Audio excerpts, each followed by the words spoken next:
یہ حضور قلندر دوران صاحبزادہ خطیب حسین علی بادشاہ سرکار کو جو گلدستہ پیش کیا گیا، اور یہ میرے بھائی ہیں، ان کا نام عبدالوحید ہے، کشمیر پولیس میں ہوتے ہیں، اور بادشاہ سرکار کے پاس آج یہ گلدستہ اور شکر اللہ اور اس کے رسول کا شکر ادا کرتے ہوئے حاضر ہوئے۔ اللہ رب العزت نے قلندر دوران کی دعا سے 37 سال کے بعد ان کے خاندان میں یہ ایک ان کے والد صاحب ہیں، اور یہ خود وحید جو موجود ہے، ان کی پوری خاندان کے اندر کوئی مرد نہیں تھا، ختم ہو گئے تھے، اور آج الحمدللہ اللہ کے فضل و کرم سے سرکار جی کے پاس حاضر ہوئے، سرکار جی سے دعا کروائی تو سرکار جی نے دعا کی، اللہ تعالیٰ نے وحید بھائی کے گھر میں 37 سال کے بعد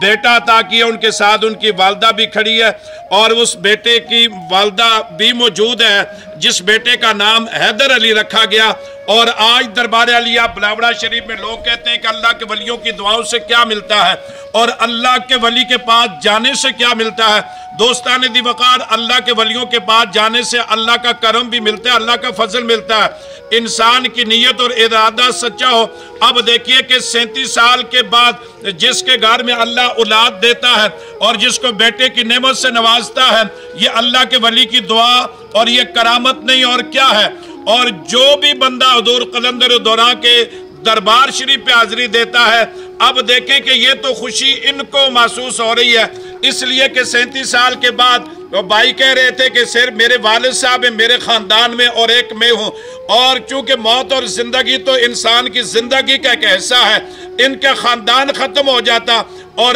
آج سرکار جی کی دعا سے اللہ کے فضل و کرم سے ان کو بیٹے جیسی نعمت عطا فرمائی، اور اللہ نے ان کے گھر پہ کتنا کرم اور مہربانی فرمائی ہے۔ دوستان دی وقار، یہی وجہ ہوتی ہے کہ جب انسان نیک نیت اور نیک ارادے سے اللہ والوں کی دہلیز پہ آتا ہے، ان کی نسلیں ختم نہیں ہوتی، درویش کی دعاؤں سے ان کی نسلیں آباد ہو جاتی ہیں، اور درویش کے دروازے پہ آنے پہ جن لوگوں کے گھر غیر آباد نہیں ہوتے بلکہ درویش کی دعا سے ان کے گھر آباد ہوتے ہیں۔ اور یہ دربار علیہ بلاوڑہ شریف کی سب سے بڑی کرامت یہ ہے کہ اس آستانے پہ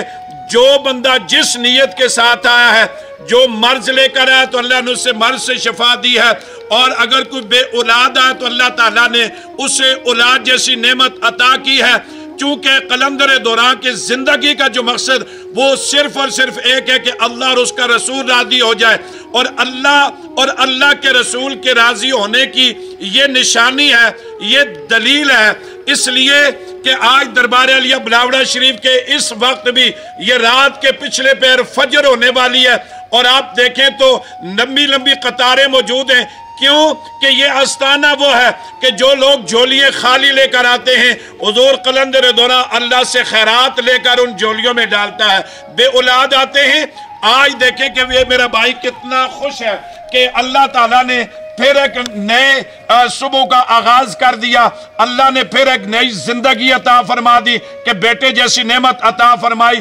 دوستان دی وقار، یہ ہوتا ہے عطا رسول اور اللہ کے ولی کے اوپر اللہ کا کرم، اور حضور مسنجف علی سرکار رحمت اللہ علیہ مزار کی سب سے بڑی کرامت اسی کو سمجھیں، اور ہمارے عقل و دماغ الحمدللہ عقیدے کے اعتبار سے بھی اور مذہب کے اعتبار سے بھی انشاءاللہ ٹھیک ہو جائیں گے کہ جس ولی کے دروازے پہ اگر کوئی منگتا 37 سال کے بعد بھی اگر اس دہلیز پہ آ جائے تو وہ خالی نہیں جاتا، جو ہر روز آتے ہیں بھلا وہ کیسے یہاں سے خالی جا سکتے ہیں۔ میری دعا ہے کہ اللہ تعالیٰ حضور قلندر دوران کی دعا سے اور پیر مسنجف علی سرکار رحمت اللہ علیہ کے مزار کے صدقے سے اگر کہیں بھی کوئی بے اولاد ہے، اللہ تعالیٰ اسے اولاد نورینہ عطا فرما دے۔ بس ارادہ اور یقین پختہ ہونا چاہیے،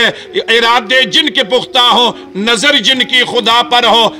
تم خیج موجوں سے وہ گھبرایا نہیں کرتے۔ یہ قلندر ہے کہ جو اللہ رب العزت کے کرم کو سمجھتا ہے کہ 37 سال کے بعد بھی ہاتھ اٹھائے تو مالک کائنات وہ اس گھر میں اولاد جیسی نعمت عطا فرما دے۔ دعا کہ اللہ تعالیٰ سرکار کا سایہ عالم اسلام کے مسلمانوں پہ قائم اور دائم فرمائے، اور اللہ تعالیٰ جتنے بھی مشکل میں لوگ آتے ہیں اللہ ان کی مشکل کشائی فرمائے۔ تاجدار ختم نبوت زندہ باد، زندہ باد۔